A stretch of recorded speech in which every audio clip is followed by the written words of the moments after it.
Hello viewers, আসসালামু আলাইকুম। কেমন আছেন সবাই? আশা করি ভালো আছেন। আপনাদের সামনে আজ আরেকটি নতুন বিষয় নিয়ে উপস্থিত হলাম। বিষয়টি হচ্ছে জানুয়ারির মধ্যেই ইএফটিতে সব শিক্ষকের বেতন হবে কি? এ এ সম্পর্কে বিস্তারিত জেনে নেওয়া যাক। ইএফটির ইলেকট্রনিক ফান্ড ট্রান্সফার মাধ্যমে ডিসেম্বর মাসে বেতন পেয়েছেন বেসরকারি এমপিভুক্ত স্কুল কলেজ শিক্ষক কর্মচারীদের ১,৮৯,৯০৭ জন। দ্বিতীয় ধাপে ৬৭,৮৮৮ জন শিক্ষক কর্মচারীকে ইএফটিতে বেতন দেওয়া হবে। এছাড়া চলতি মাসে আরও শিক্ষক কর্মচারী ডাটা প্রস্তুত করে মন্ত্রণালয়ের অনুমোদন নিয়ে ডিসেম্বরে বেতন দেওয়ার কথা রয়েছে।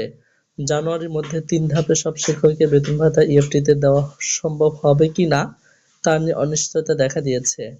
বেসরকারি শিক্ষকরা নাম প্রকাশ না করার শর্তে বলেছেন, স্কুল কলেজে ৩,৮০,০০০ শিক্ষক কর্মচারীর মধ্যে কিছু সংখ্যক শিক্ষক কর্মচারীর বেতন দেওয়া সম্ভব হবে না, কারণ তাদের ডাটায় ভুল সংশোধন করতে জানুয়ারি মাস পার হয়ে যাবে। সে কারণে অধিকাংশ শিক্ষক কর্মচারী ডিসেম্বর মাসে বেতন জানুয়ারিতে পেলেও কিছু শিক্ষক কর্মচারী এই মাসে পাবেন না।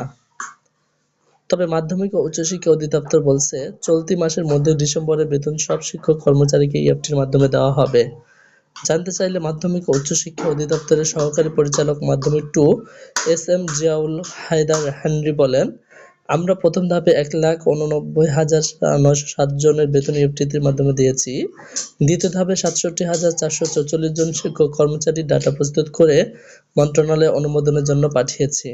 মাধ্যমিক ও উচ্চশিক্ষা অধিদপ্তরের senior system analyst EMIS cell Khandaker Azizur Rahman জানান, বেসরকারি স্কুল কলেজের এমপিওভুক্ত ৩,৮০,০০০ শিক্ষক কর্মচারীর মধ্যে ডিসেম্বর মাসের বেতন প্রথম ধাপে ১,৮৯,৯০৭ জন ইএফটির মাধ্যমে পেয়েছেন। পরবর্তী ধাপে বেতন দেওয়ার জন্য ডাটা প্রস্তুত করা হয়েছে ৬৭,৪৪৪ জনের। এর পরের সপ্তাহে তৃতীয় ধাপে যাদের বেতন দেওয়া যাবে তাদের নিয়ে কাজ করছি।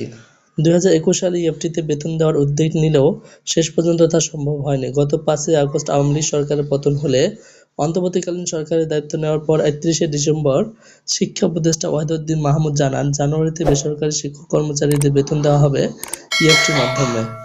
পরে ইএফটিতে বেতন দিতে বছরের প্রথম দিন আন্তর্জাতিক মাতৃভাষা ইনস্টিটিউটে মাধ্যমিক ও উচ্চশিক্ষা এবং অধিদপ্তরের এমপিওভুক্ত শিক্ষক কর্মচারীদের এমপিওর অর্থ, অবসর ও কল্যাণ সুবিধা অনলাইনে ইএফটির পদ্ধতিতে পাঠানো উদ্বোধন করেন শিক্ষা উপদেষ্টা।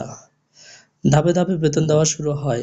উদ্বোধনের আগে স্কুল ও কলেজের শিক্ষক কর্মচারীদের ডাটা প্রস্তুত না করেই জানুয়ারিতে বেতন দেওয়ার কাজ শুরু হয়। ডাটা প্রস্তুত করে বেতন দেওয়ার কার্যক্রম চলতে থাকে। শিক্ষা অধিদপ্তর জানায়, জাতীয় পরিচয়পত্রের সঙ্গে সব ডাটা ঠিক না থাকায় শিক্ষক কর্মচারীদের বেতন দেওয়ার ক্ষেত্রে সমস্যা তৈরি হয়। কিছু ভুল থাকার পরও এবার ইএফটিতে অনেকের বেতন ছাড়া হচ্ছে। তবে যাদের ভুল বেশি তাদেরটা সংশোধন করা হচ্ছে। পরবর্তী মাসের বেতনের আগে ইএফটিতে বেতন দিতে সমস্যা হবে না। তবে নাম প্রকাশে অনিচ্ছুক একাধিক শিক্ষক জানান, হঠাৎ ঘোষণা দিয়ে ইএফটিতে বেতন দেওয়া শুরু হয়েছে। আগে থেকে প্রস্তুতি নিয়ে ডাটা ঠিক করে তারপর বেতন দেওয়া হলে সমস্যা হতো না। শিক্ষক কর্মচারীদের জানুয়ারি মাস শেষে বেতন দেওয়ার জন্য অপেক্ষা করতে হতো না।